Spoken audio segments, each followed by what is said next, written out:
महाराष्ट्र राज्य बांधकाम कामगार कल्याणकारी मंडळाकडून बांधकाम कामगारांच्या कल्याणाच्या विविध 28 प्रकारच्या योजनांचा लाभ बांधकाम कामगारांना दिला जातो। यापूर्वी या योजनांचा पब्लिक पोर्टलच्या माध्यमातून ऑनलाईन नोंदणी करून कामगारांना लाभ देण्यात येत होता। यामध्ये एजंट लोक मोठ्या प्रमाणात बांधकाम कामगारांची आर्थिक लूट करत होते। त्यामध्ये बोगस कामगारांचीही मोठ्या प्रमाणात वाढ झाल्यानं कल्याणकारी मंडळाकडून प्रत्येक तालुक्याला एक सेवा केंद्र देण्यात आले। या सेवा केंद्रातून बांधकाम कामगारांच्या योजनांच्या नोंदणींचा लाभ मोफत दिला जातो।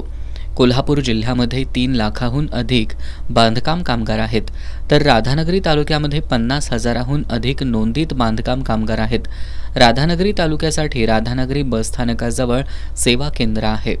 या सेवा केंद्रामध्ये बांधकाम कामगारांची मोठ्या प्रमाणात गर्दी होत असते। काही बांधकाम कामगार नोंदणीसाठी आपला नंबर लवकर लागावा यासाठी पहाटे 4 पासून या सेवा केंद्र कार्यालयाच्या दारात बसून असतात। 12-12 तास प्रतीक्षा करूनही अनेक कामगारांना नंबर मिळत नसल्यानं एका कामासाठी 3-4 वेळा या कार्यालयाचे खेटे मारावे लागतात। यामुळे कामगारांचे रोजगार बुडत आहेत।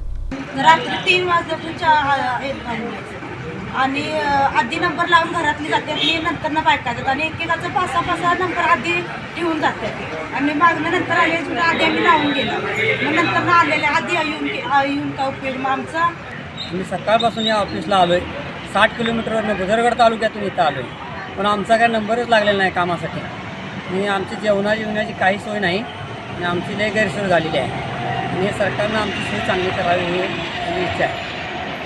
बांधकाम कामगारांच्या गैरसोयींबद्दल सेवा केंद्र कार्यालय प्रमुख शुभम सुतार यांना विचारलं असता दर दिवशी 100 ते 150 कामगार नोंदणीसाठी येत असतात।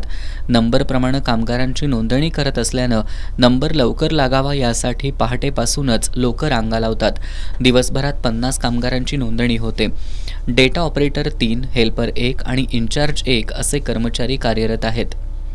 राधानगरी इथल्या बांधकाम कामगार सेवा केंद्राच्या कार्यालयामध्ये अपुऱ्या सुविधा, अपुरा कर्मचारी वर्ग यामुळे बांधकाम कामगारांचा वेळ वाया जातोय। अनेक कामगारांना नोंदणी आणि इतर योजनांची पूर्तता करण्यासाठी 3-3 फेऱ्या माराव्या लागतात। पण या सेवा केंद्रातील अपुरे कर्मचारी आणि इतर सेवा सुविधा नसल्यानं बांधकाम कामगारांना नाहक त्रास सहन करावा लागतोय। एजंटांचा वाढलेला सुळसुळाट कमी करण्यासाठी सेवा केंद्राचा पर्याय निवडला असला तरी या सेवा केंद्रामध्ये सुद्धा एजंट तयार होणार नाहीत याची हमी कोण देणार?